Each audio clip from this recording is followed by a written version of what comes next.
DRS മലയാളത്തിലേക്ക് എല്ലാവർക്കും സ്വാഗതം. ചെന്നൈയും രാജസ്ഥാനും തമ്മിലുള്ള മത്സരം ശരിക്കും പറഞ്ഞാൽ രാജസ്ഥാൻ പരാജയപ്പെടുമെന്ന് തന്നെയാണ് നമ്മൾ പൊതുവെ എല്ലാവരും വിചാരിച്ചിട്ടുള്ളത്. കാരണം രാജസ്ഥാന്റെ നിലവിലുള്ള ടീമിനെയും കഴിഞ്ഞ രണ്ട് മത്സരങ്ങളെയും വെച്ചിട്ട് നമ്മൾ നോക്കുമ്പോൾ തീർച്ചയായിട്ടും ചെന്നൈയുമായിട്ട് പരാജയപ്പെടുമെന്ന് തന്നെയാണ് നമ്മൾ വിചാരിച്ചത്. കാരണം ഒന്നുകൂടിയുണ്ട്, CSK കഴിഞ്ഞ മത്സരത്തിൽ പരാജയപ്പെടുകയുണ്ടായി.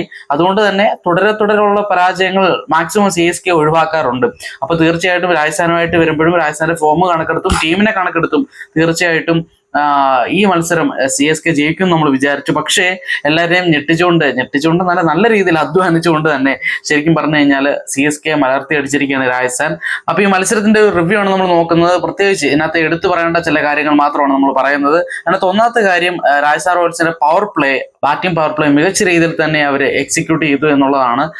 തുടക്കമേ ഈ പറഞ്ഞ ജയ്സ്വാളിന്റെ വിക്കറ്റ് നഷ്ടപ്പെട്ടുവെങ്കിലും സഞ്ജു സാംസണും അതുപോലെ തന്നെ നിതീഷ് റാണയും നമ്മൾ ഒട്ടും പ്രതീക്ഷിക്കാണ്ട് നിതീഷ് റാണയുടെ ഒരു അപ്രതീക്ഷിത പ്രകടനം, അല്ലെങ്കിൽ എല്ലാരെയും ശരിക്കും പറഞ്ഞാൽ ഒരു അത്ഭുതപ്പെടുത്തുന്ന ഒരു പ്രകടനം തന്നെയായിരുന്നു നിതീഷ് റാണയുടെ ഭാഗത്തു നിന്ന് ഉണ്ടായിട്ടുള്ളത്. അതും പവർ പ്ലേയിൽ തന്നെ മികച്ച രീതിയിൽ തന്നെ ബാറ്റ് ചെയ്തുകൊണ്ട് തന്നെ നല്ല സ്ട്രൈക്ക് റേറ്റിൽ തന്നെ എനിക്ക് തോന്നുന്നു സഞ്ജുവിനെ പോലും സൈഡ് ആക്കിക്കൊണ്ട് നിതീഷ് റാണ അവിടെ അദ്ദേഹത്തിന്റെ ഒരു ലോകമാക്കി മാറ്റുകയായിരുന്നു. അത്രയും മികച്ച രീതിയിലാണ് നിതീഷ് റാണ ബാറ്റ് ചെയ്തിട്ടുള്ളത്. ശരിക്കും പറഞ്ഞാൽ അഭിനന്ദനങ്ങൾക്ക് അർഹമാണ് അദ്ദേഹം. പവർ പ്ലേയിൽ രാജസ്ഥാന്റെ സ്കോർ വരുന്നത് 79-1 6 ഓവറിൽ. അത് CSKക്കെതിരെ നേടാൻ പറ്റുന്ന ഏറ്റവും മികച്ചൊരു ടോട്ടൽ തന്നെയാണ് അവിടെ നേടിയിട്ടുള്ളത്. അപ്പൊ അത് തന്നെയാണ് പവർ പ്ലേയിൽ ആര് ഏറ്റവും നന്നായി സ്കോർ ചെയ്യുന്നു അവർക്ക് തീർച്ചയായിട്ടും വിജയ ശതമാനം ഉണ്ട്, അല്ലെങ്കിൽ വിജയ ശതമാനം കുറച്ചുകൂടെ മുൻപിൽ നിൽക്കും എന്നുള്ളത് വളരെ കൃത്യമായിട്ടുള്ള ഒരു കാര്യം തന്നെയാണ്. അതിനുശേഷം പറയേണ്ട ഒരു കാര്യം, രാജസ്ഥാന്റെ വിജയത്തിന് ഏറ്റവും വലിയ ചുക്കാൻ പിടിച്ചത് നിതീഷ് റാണ തന്നെയാണ്. 81 റൺസ് 36 ബോളിൽ 81, 225 സ്ട്രൈക്ക് റേറ്റ്. അത്രയും മികച്ച രീതിയിലാണ് അദ്ദേഹം കളിച്ചിട്ടുള്ളത്. അദ്ദേഹത്തിന്റെ ഒരു ബാറ്റിംഗ് പ്രകടനം കൊണ്ട് തന്നെയാണ് 182 എന്നുള്ളൊരു ടോട്ടലിലോട്ട് എത്താനും സഹായകമായത്. നിതീഷ് റാണയുടെ ആ ഒരു ബാറ്റിംഗ് ആ ഒരു പിൻബലത്തിൽ തന്നെയാണ്. പിന്നെ പറയേണ്ടത് അശ്വിന്റെ ബോളിംഗ് ആണ്. ശരിക്കും പറഞ്ഞാൽ അശ്വിന്റെ ബോളിംഗ് യാതൊരു രീതിയിലും CSKക്ക് ഗുണം ചെയ്യുന്നില്ല എന്നുള്ളതാണ്. ശരിയാണ്, ഒരു വിക്കറ്റ് വരെ എടുത്തു, പക്ഷേ റൺസ് കണ്ടമാനം വിട്ടുകൊടുക്കുന്ന ഒരു പ്രവണത അശ്വിന്റെ ഭാഗത്തു നിന്നുണ്ട്. വളരെ ഫ്ലോപ്പ് ആയിട്ടുള്ള ഒരു രീതിയിലാണ് അശ്വിന്റെ ബോളിംഗ് പൊക്കോണ്ടിരിക്കുന്നത്. ശരിക്കും പറഞ്ഞാൽ നല്ല രീതിയിൽ അശ്വിൻ CSKയുടെ ഈ ഒരു പരാജയത്തിൽ ഒരു കാരണമാകുന്നുണ്ട്. കാരണം പവർ പ്ലേ മുതൽ ഓവർ എറിയാൻ തുടങ്ങുന്ന അശ്വിൻ ഒരു ഘട്ടത്തിൽ പോലും റണ്ണ് വിട്ടുകൊടുക്കുന്നതിൽ മടി കാണിച്ചിട്ടില്ല എന്നുള്ളതാണ്. വിക്കറ്റ് ആണെങ്കിൽ അനേകം എടുക്കുന്നുമില്ല, ഒരു വിക്കറ്റ് വന്നു എന്നുള്ള രീതിയിലാണ് പോകുന്നത്. അപ്പൊ അത് തീർച്ചയായിട്ടും CSKക്ക് ഗുണമല്ല, മറിച്ച് ദോഷം മാത്രമേ ചെയ്യത്തുള്ളൂ. കാരണം അശ്വിന്റെ കഴിഞ്ഞ 3 മത്സരങ്ങളിലും അശ്വിന്റെ പ്രകടനം എന്ന് എടുത്തു നോക്കിക്കഴിഞ്ഞാൽ വളരെയധികം റണ്ണ് വിട്ടുകൊടുക്കുന്ന ഒരു പ്രവണതയാണ് നമുക്ക് കാണാൻ കഴിഞ്ഞിട്ടുള്ളത്. അപ്പം അതേപോലെ തന്നെ ഇവിടെയും അത് അങ്ങനെ തന്നെ കണ്ടു എന്നുള്ളത് CSKയുടെ തോൽവിക്ക് ഒരു കാരണം തന്നെയാണ്. പിന്നീട് രാജസ്ഥാന്റെ ജയത്തിൽ ഏറ്റവും വലിയ പങ്ക് വഹിച്ചത് എന്താണെന്ന് അറിയാവോ, അല്ലെങ്കിൽ ഏറ്റവും വലിയ കാരണം എന്താണെന്നറിയാവോ?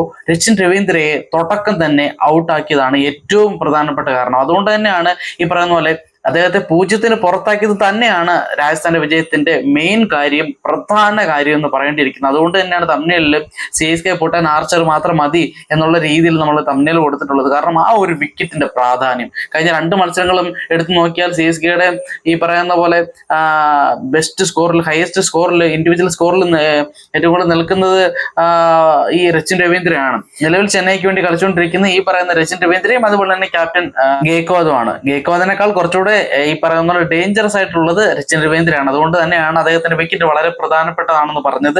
അപ്പൊ ആ ഒരു വിക്കറ്റ് നേടിയതും അതുപോലെ തന്നെ പവർ പ്ലേയിൽ CSKക്ക് പാളി എന്നുള്ളതാണ്. 42 റൺസ് മാത്രമേ എടുക്കാൻ കഴിഞ്ഞിട്ടുള്ളൂ. ഒരു വിക്കറ്റും പോയി, രച്ചിൻ രവീന്ദ്രയുടെ വിക്കറ്റും പോയി.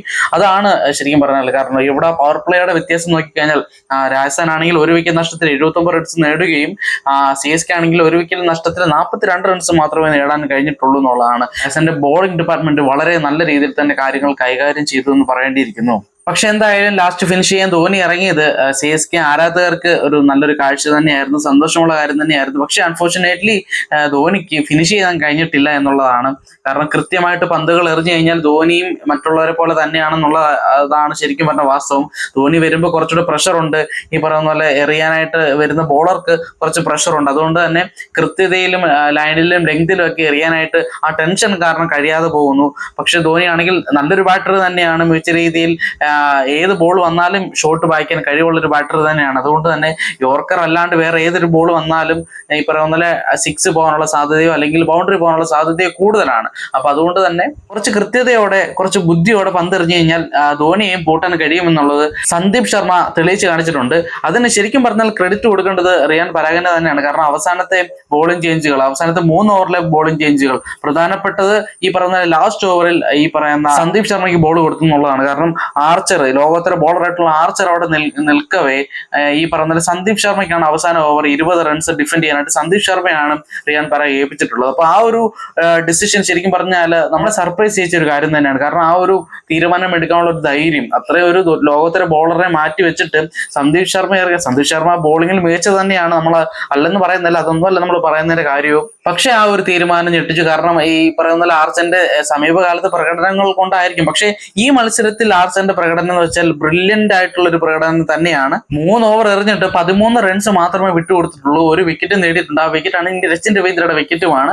അപ്പൊ അതുകൊണ്ട് തന്നെ ഈ മാച്ചിൽ നല്ല രീതിയിൽ തന്നെ പന്തെറിയുകയും ചെയ്ത ആർച്ചറിനെ മാറ്റിയിട്ട് സന്ദീപ് ശർമ്മയെ കൊണ്ടുവരുന്ന ആ ഒരു തീരുമാനം വളരെ നല്ലതാണ്. കാരണം എന്തായാലും രാജസ്ഥാൻ കളി ജയിച്ചു. അതുകൊണ്ട് തന്നെ അത് നല്ല തീരുമാനമായിട്ട് തന്നെ കാണാൻ കഴിയത്തുള്ളൂ. അതുകൊണ്ട് തന്നെ ആ തീരുമാനം വളരെ മികച്ച ഒരു തീരുമാനം തന്നെയായിരുന്നു. പിന്നെ പറയാനുള്ളത് CSKയുടെ ത്രിപാഠിയും അതുപോലെ തന്നെ ഹൂഡയ്ക്ക് പകരം വന്ന വിജയ് ശങ്കറും.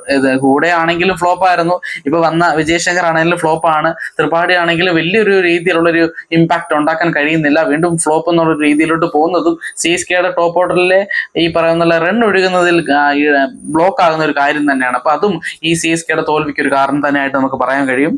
അതുപോലെ ഈ മത്സരത്തിൽ വളരെ ഇൻട്രസ്റ്റിംഗ് ആയിട്ടുള്ള ഒരു കാര്യം എന്താണെന്ന് വെച്ചാൽ ഹസരംഗ് ബോൾ ചെയ്യുമ്പോൾ ഹസരംഗ് ഒരാൾ 6 അടിച്ചാൽ അടുത്ത ബോളിൽ തന്നെ ആ ആളുടെ വിക്കറ്റ് ആയിരിക്കും. അങ്ങനെ 3 തവണയാണ് ഈ പറഞ്ഞ 6 അടിക്കുന്ന വിക്കറ്റ് നേടുന്നത്, 6 അടിക്കുന്ന വിക്കറ്റ് നേടുന്നത്, 6 അടിക്കുന്ന വിക്കറ്റ് നേടുന്നത്. ഇങ്ങനെ 3 തവണയാണ് അത് നടന്നിട്ടുള്ളത്. അപ്പൊ അതുകൊണ്ട് തന്നെ ഇനി ഹസരംഗ് 6 അടിക്കുമ്പോൾ എല്ലാവരും ഒന്ന് സൂക്ഷിക്കേണ്ടത് നല്ലതാണ്.